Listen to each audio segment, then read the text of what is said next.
लोक जनशक्ति पार्टी का 5 सदस्यों का एक डेलीगेशन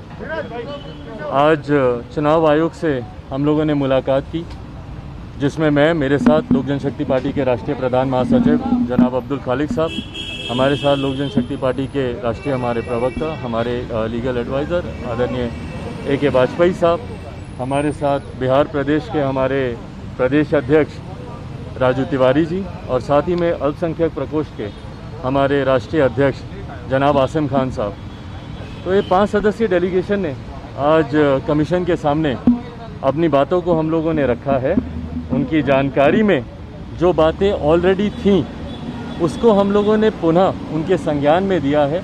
कि 2019 में लोक जनशक्ति पार्टी ने नए राष्ट्रीय अध्यक्ष का चुनाव किया था और पार्टी के राष्ट्रीय कार्यकारिणी द्वारा मुझे ये जिम्मेदारी सौंपी गई थी। तो 2019 में मुझे लोक जनशक्ति पार्टी का राष्ट्रीय अध्यक्ष चुना गया था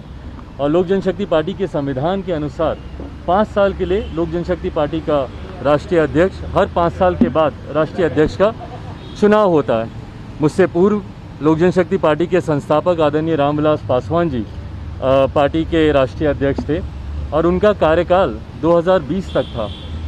पर उन्होंने स्वास्थ्य कारणों से और जिस तरीके से केंद्र में वो एक बड़ी जिम्मेदारी निभा रहे थे उसका हवाला देते हुए उन्होंने मध्य में इस्तीफ़ा दिया और उसके बाद एक नए राष्ट्रीय अध्यक्ष का चुनाव हुआ और ये जिम्मेदारी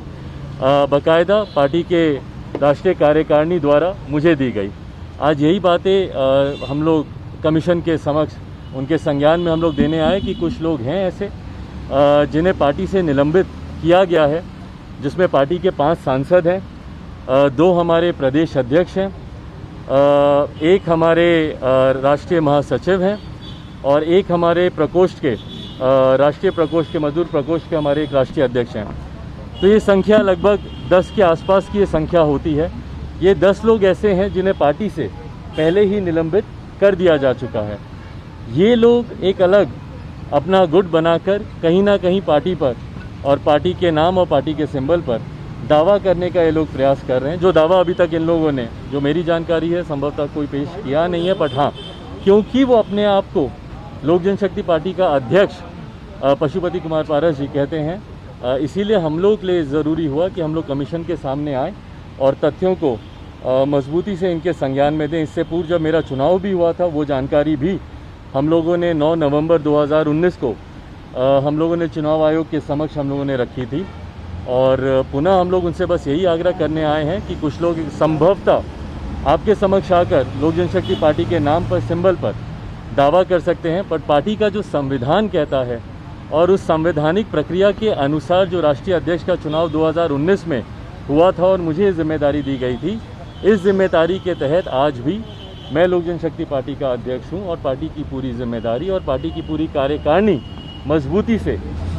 हम लोग एक साथ लोक जनशक्ति पार्टी के नाम के तले हमारे चुनाव चिन्ह के साथ हम लोग काम कर रहे हैं। और यदि कोई और इस पे दावा करता है तो कोई भी कार्रवाई करने से पूर्व मैंने आग्रह किया है चुनाव आयोग से कि एक बार पुनः हम लोग को अपना पक्ष रखने का हम लोग को मौका दिया जाए और उसमें जिस भी डॉक्यूमेंटेशन की ज़रूरत पड़ेगी, राष्ट्रीय कार्यकारिणी की बैठकों की ज़रूरत पड़ेगी या आज की तारीख में कितने लोग हमारे साथ हैं उनके एफिडेविट या उनकी फिजिकल प्रेजेंस की जो भी ज़रूरत पड़ेगी, लोक जनशक्ति पार्टी पूरी तरीके से तैयार है। जो भी मांग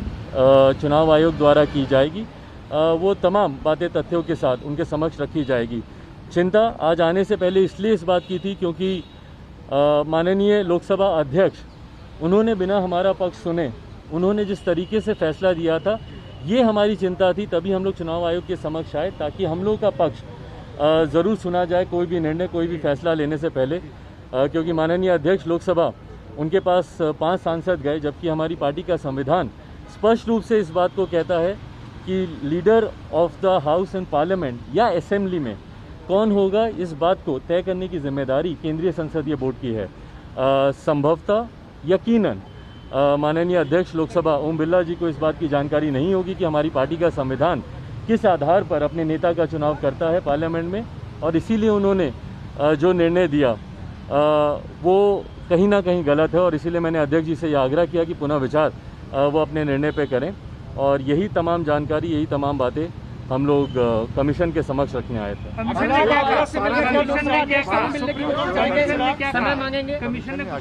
बिल्कुल, कमीशन ने 100% हम लोग को अश्योर किया।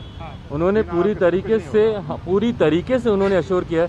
देखिए, कहीं ना कहीं बातें बहुत ही प्रत्यक्ष रूप से स्पष्ट भी हैं, न सिर्फ कमीशन के सामने बल्कि आप सबके सामने। जिस दिन मेरा चुनाव हुआ था उसकी क्या प्रक्रिया रही, कैसे निलंबन हुआ, निलंबन भी मैंने राष्ट्रीय कार्यकारिणी की वर्चुअल बैठक बुलाकर उसी में इन लोगों का निलंबन किया। तो तमाम बातें प्रत्यक्ष रूप से सामने हैं और यकीनन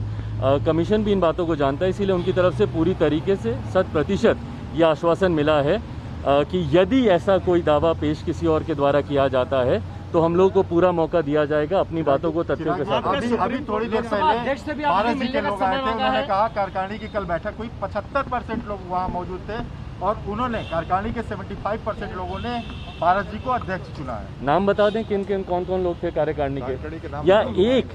या एक तस्वीर साझा कर देते।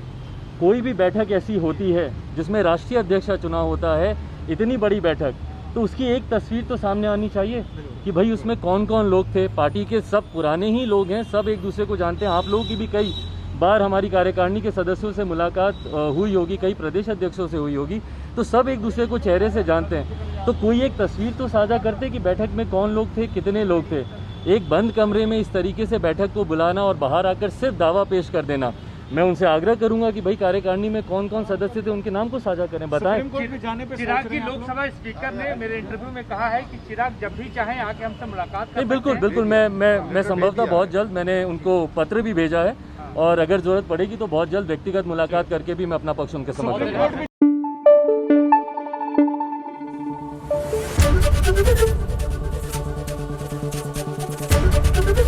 एबीपी न्यूज आपको रखे आगे।